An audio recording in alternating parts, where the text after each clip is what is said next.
Hey, good afternoon, Crispy here, back to you with another padlock. Today we've got the Kasp 18060 hardened. Good lump of the thing, nice stainless steel. There's the keyway. As you'll see, we've got you can change the core on this, which is interesting. We'll have a little look at that. And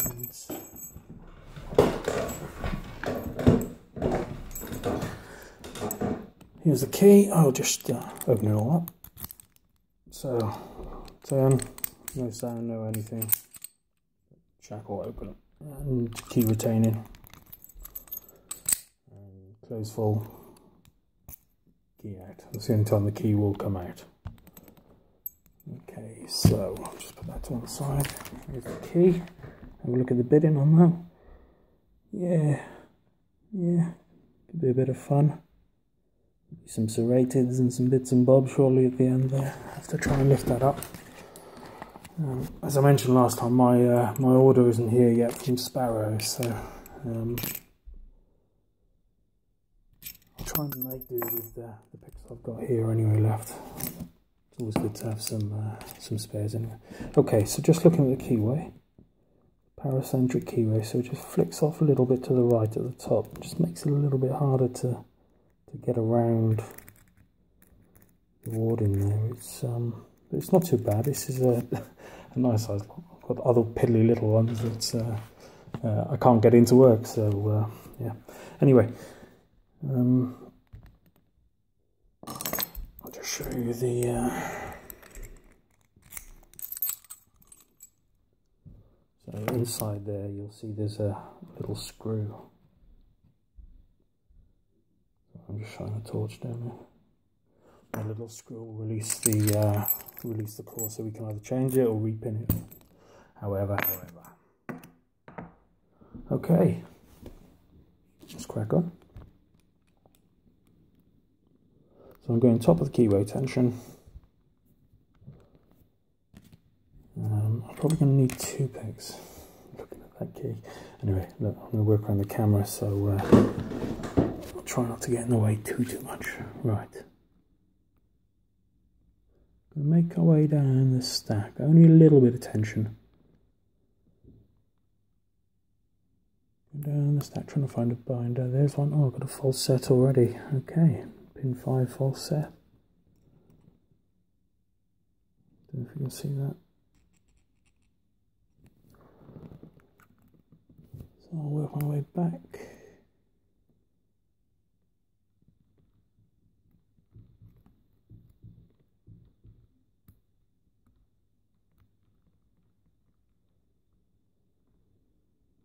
Okay, that's number 3 in. Oh, 3's come out, 2's in.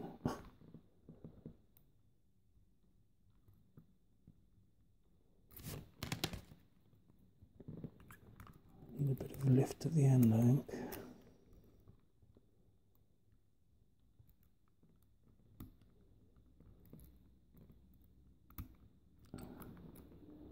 And there we go. So, opened up. You'll see the keyway still turned.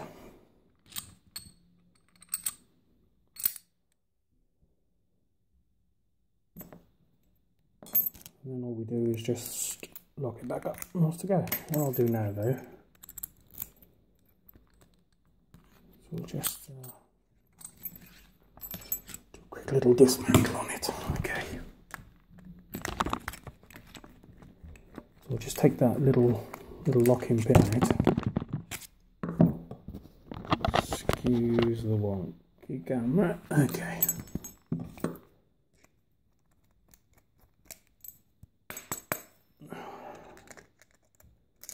Loctite or something. Oh, there we go. These out.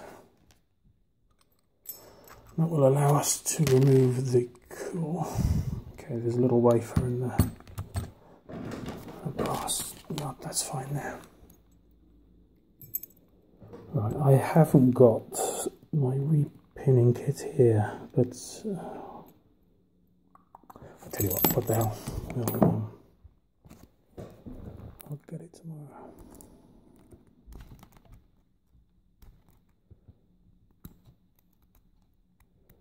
Just remove this little brass C-clip thing. I'll just put that lock there to one side. Excuse my pinning that. Needs must. Right, okay.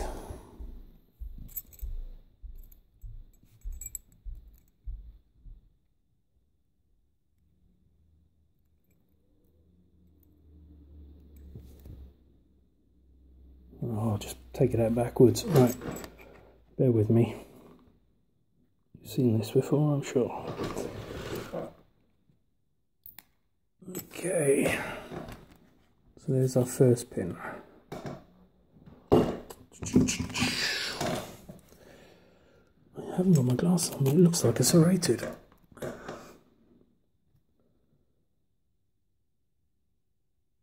Yes, he is a serrated.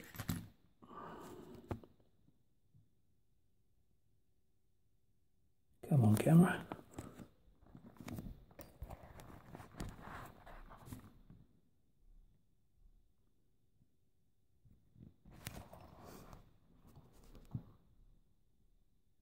Okay.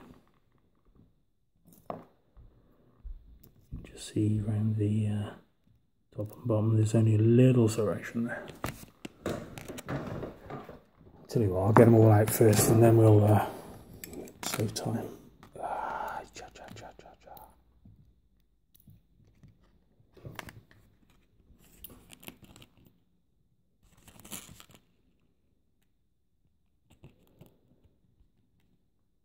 Little spool. 2 more spools. Ah. We go into diamonds. Security pins, another spool.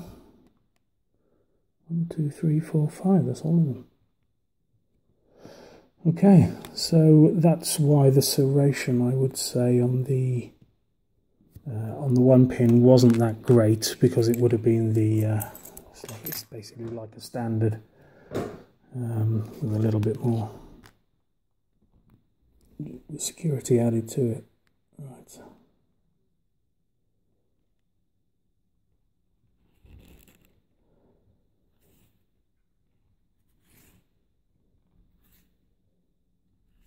Okay.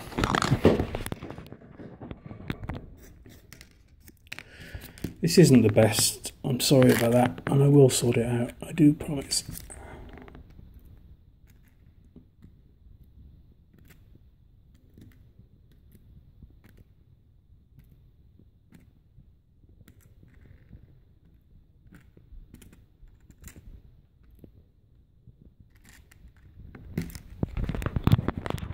Okay, so we're looking at serrated. Spool, spool, spool, spool, and then 5 standards along the bottom. Standard Bible, it's got all the springs still in it. There's the core, 5-pin core. Okay, well that's about it. I'll baggy this in some sort of ziplock, I'd say, and wait till I got my repinning kit with my tweezers at least. Anyway. Hope you enjoyed the video. Thank you very much for watching. See you again. Take it easy. Cheers.